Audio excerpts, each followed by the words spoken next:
우리가 인생을 살아가다 보면 가장 진실한 순간, 진실해지는 순간이 언제일까요? 그것은 다른 어떤 때보다도 죽음을 문 앞에 문턱에 두었을 때가 아니겠습니까? 아무리 많은 이 세상의 성공과 부와 명예 그리고 존경을 얻어 할지라도 죽음 앞에서 이 세상의 그 모든 것들은 다 의미가 없어지는 것을 우리는 알게 됩니다. 그 모든 것들이 사실은 아무 의미가 없습니다. 우리가 정말 죽음을 앞두고 있다면 무엇이 중요하겠습니까?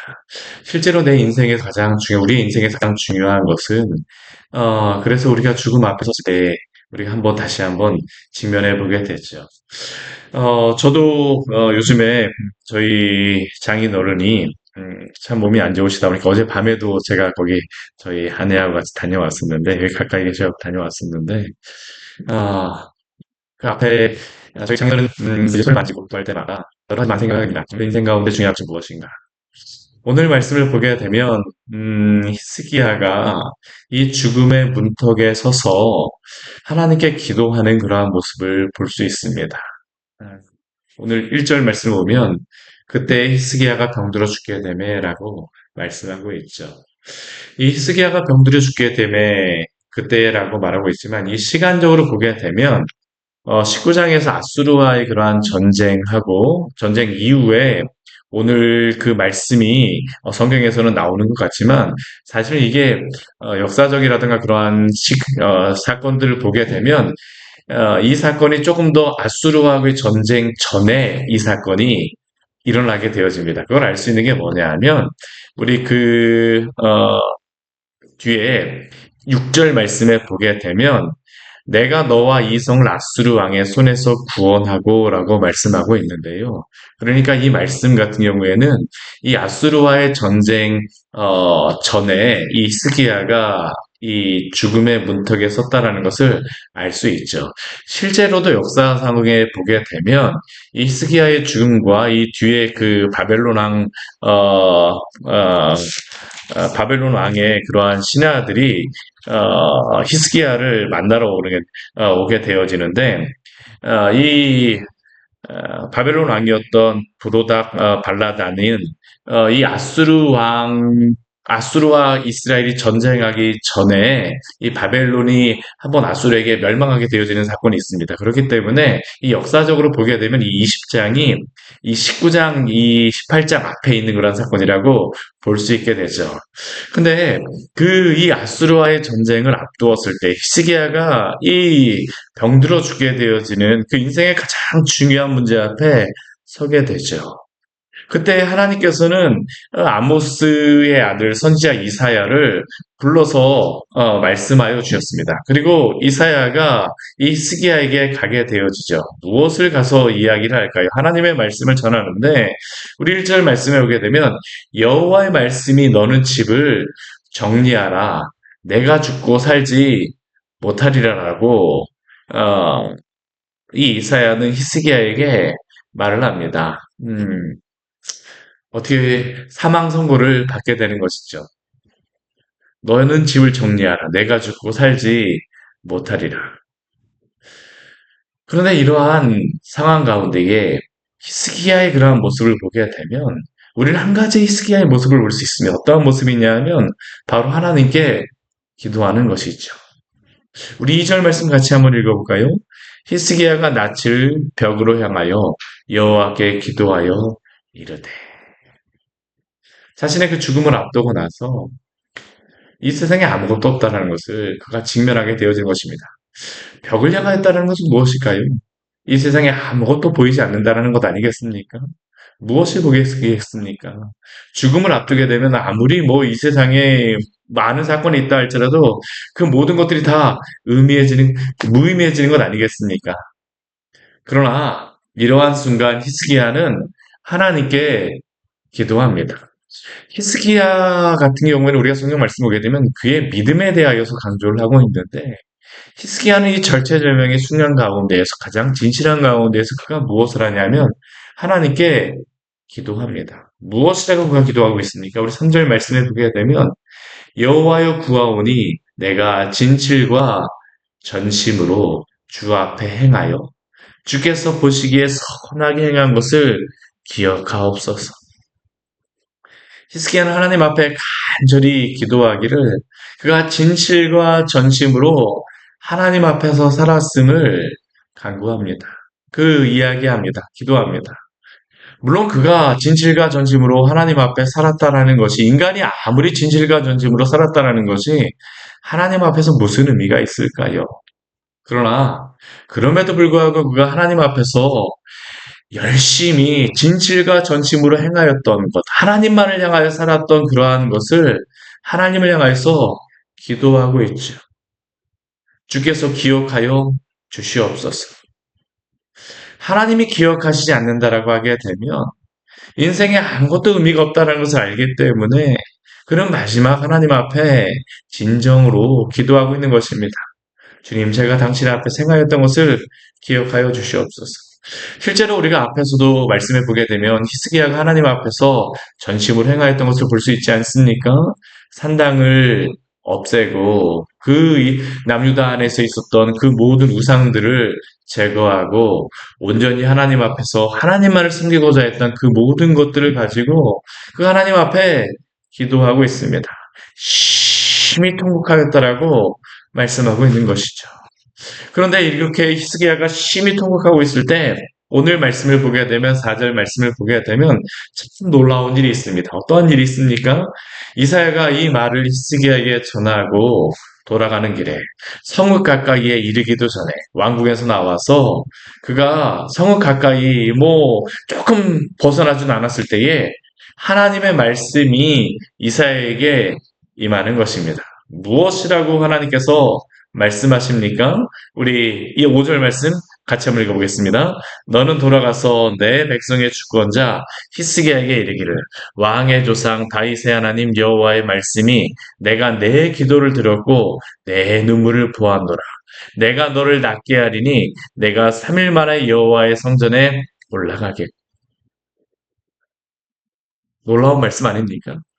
하나님께서는 히스기야가 이제 집을 정리하고 죽을 것이라고 말씀하셨음에도 불구하고 히스기야의 간절한 기도를 들어주셨습니다. 하나님의 그 주권과 섭리는 분명히 있지만 또한 하나님께서는 당신의 그 주권과 섭리 가운데에서도 당신의 성도들의 기도를 듣고 또한 응답하시는 하나님이심을 믿으시기를 바랍니다. 히스기야가 무엇을 기도했습니까? 물론 하나님께서 히스기야에게 그 기도에 대하여서 말씀하실 때 내가 내 기도를 보았고 내 눈물을 보았노라. 히스기야에게 진심으로 진정으로 하나님 앞에 기도하는 것, 통곡하며 기도하는 것 그것도 보았지만 근데 이 말씀 가운데 더 중요한 것이 있습니다.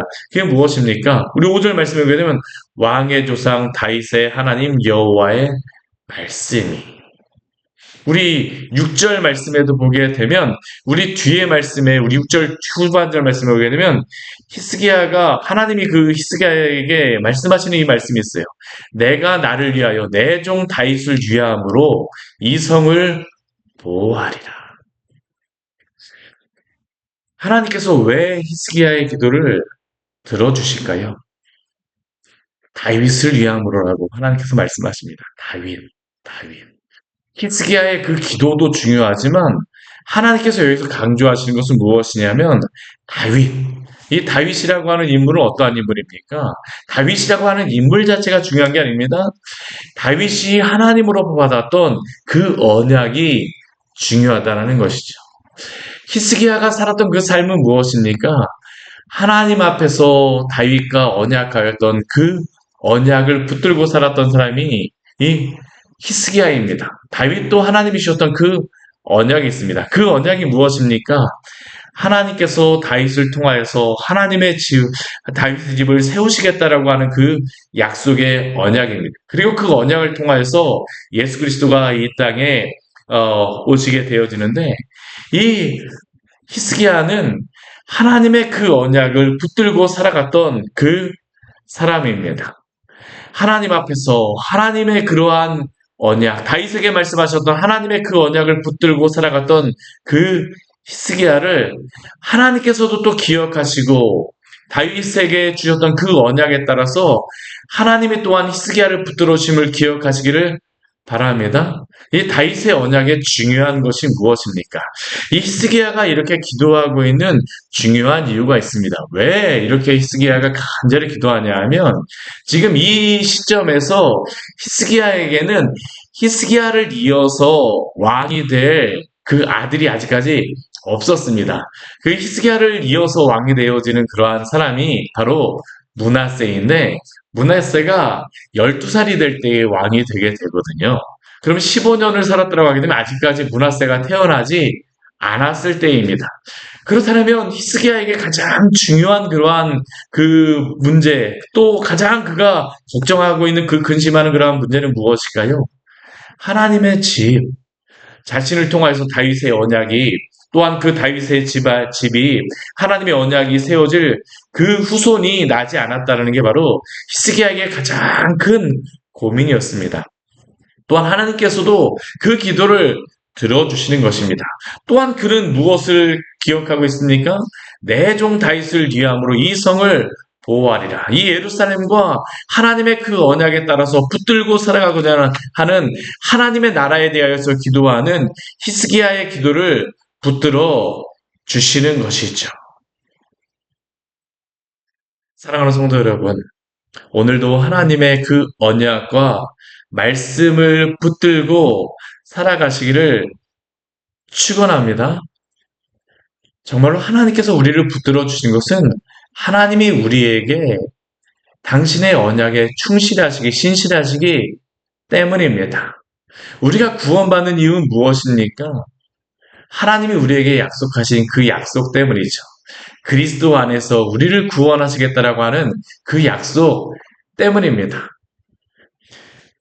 어제 제가 저희 장인어른 같이 기도를 하면서 지금 정말로 가장 어떻게 보면 인생의 마지막에 다다르신 그러한 모습을 제가 어제 뵙고 왔었는데 제가 그 기도하면서 저희 장인어른한테 한 가지 질문한 말씀이 있었습니다. 그게 무엇이었었냐면 요한복음 3장 16절의 말씀이었습니다.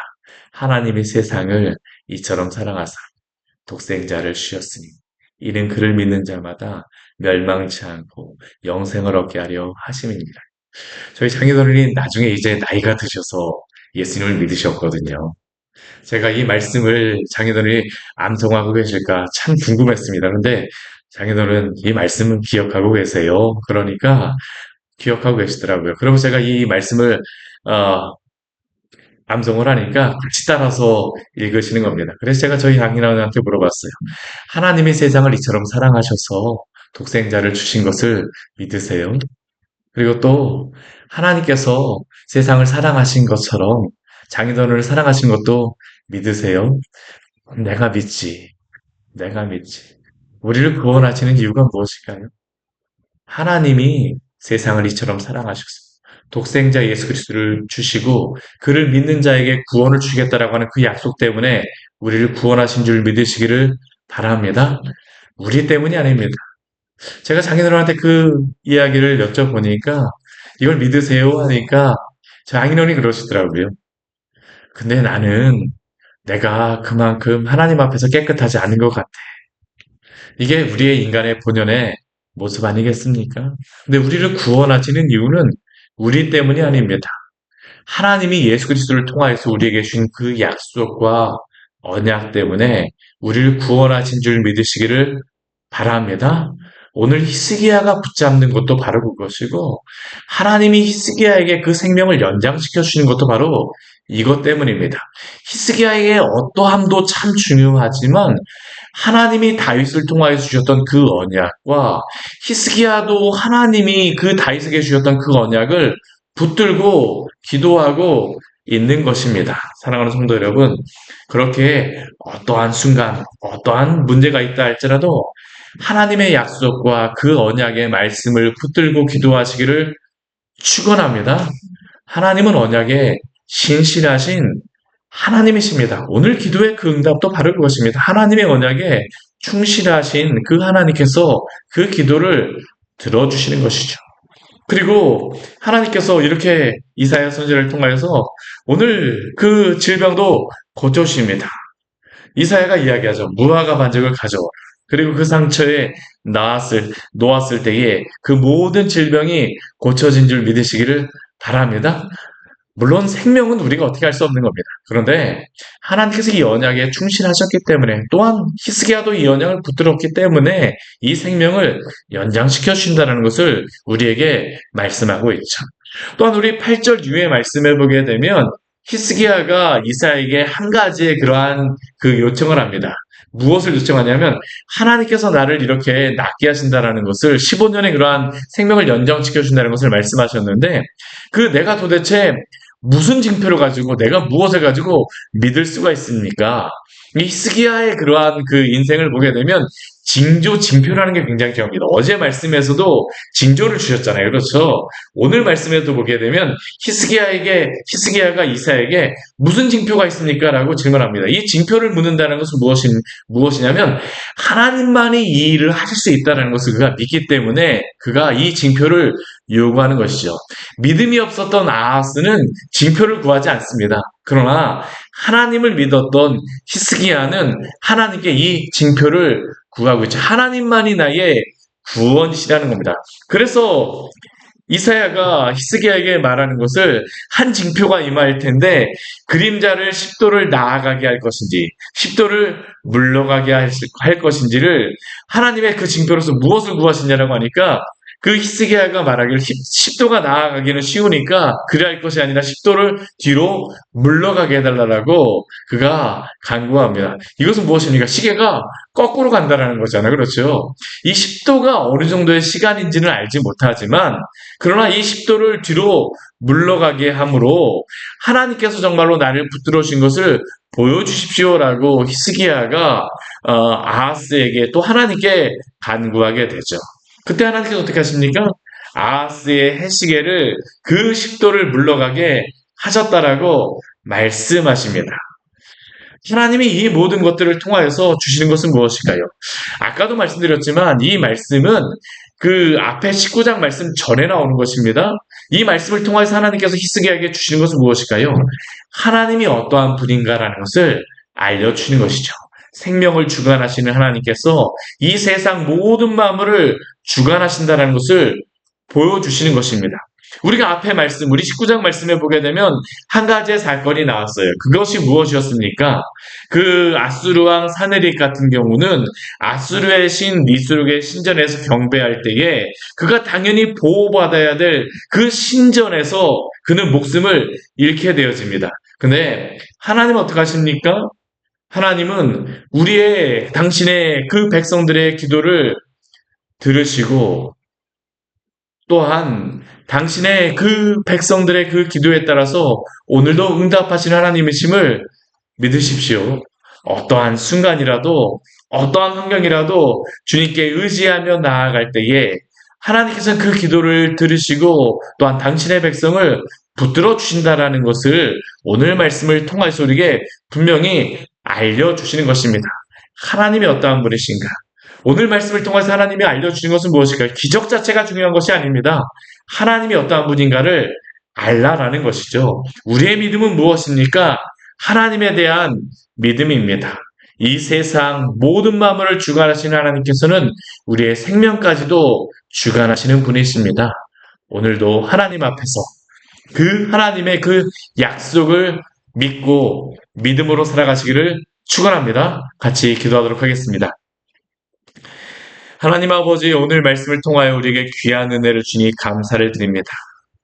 인생의 가장 진실해질 수밖에 없는 그러한 죽음의 순간 가운데 시기하는 세상에 다른 것을 붙드는 것이 아니라 하나님 앞에 나아가서 벽 앞에서 인생의 모든 것들이 다 끝난 것 같은 그러한 막다른 골목 앞에서 세상을 마주하는 것이 아니라 하나님을 마주합니다. 내 생명의 주인이 하나님이시며 내 생명을 주관하시는 분이 온전히 하나님이시기에 히스기야는 온전히 하나님 앞에서 기도합니다. 하나님, 저희도 정말로 날마다 하나님 앞에 서게 하여 주시고 신령과 진정으로 주님을 바라보며 믿음으로 의지하며 살아가는 성도들 될 수 있도록 주께서 저에게 믿음을 더하여 주시옵소서. 생명을 주관하시는 하나님, 이 세상 모든 만물을 주관하시는 하나님께서 오늘도 우리의 삶을 주관하시는 줄을 믿사오니 오늘도 하나님 아버지 우리에게 맡겨진 일들 가운데 낙심하지 말게 하여 주시고 주를 믿는 믿음 가운데에 온전히 당신 앞에 나아갈 수 있도록 인도하여 주시옵소서. 예수님 이름으로 기도드립니다. 아멘. 오늘 말씀 같이 기억하시면서 기도하며 나가도록 하겠습니다.